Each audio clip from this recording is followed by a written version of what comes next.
The homeless man who gave his blanket didn't know he was saving a prince. The winter wind howled through the alleyways, biting at every exposed inch of skin. Snow fell in heavy silence as the city passed by, busy, blind, and indifferent. In the corner of a crumbling sidewalk, Jared, a homeless man with weathered eyes and a blanket barely thick enough for one, huddled near a garbage fire. He was used to being invisible. Until that night.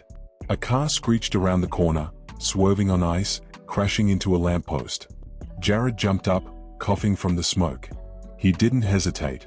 Not when he saw the passenger door crack open and a young man stumble out, bleeding from the forehead.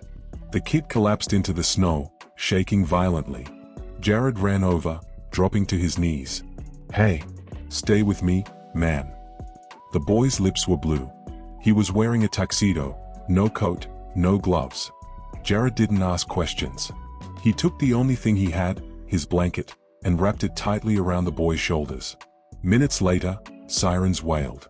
Police, ambulance, black SUVs. Men in suits surrounded the boy. Jared stepped back into the shadows. Then one of the men turned, eyes sharp. "Where's the man who helped him?" But Jared was already gone. The next morning, headlines blazed across the city. Crown Prince Samuel of Elbridge injured in car crash while visiting America. Mystery hero saves royal from freezing. CCTV footage showed a man, shabby coat, no shoes, wrapped in rags, pulling the prince to safety, vanishing before authorities arrived. Prince Samuel recovered quickly, but he refused to return to his country until he met his rescuer. For weeks, volunteers searched.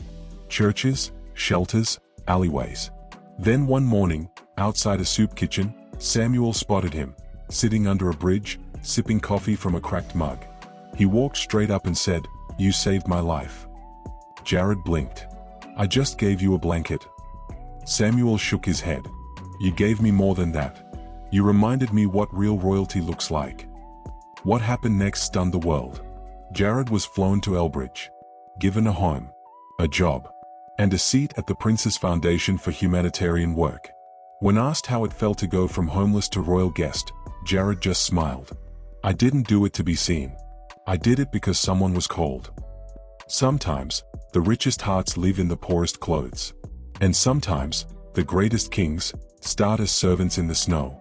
If this story moved you, don't forget to like, share, and subscribe for more powerful short stories that inspire, challenge, and stay with you.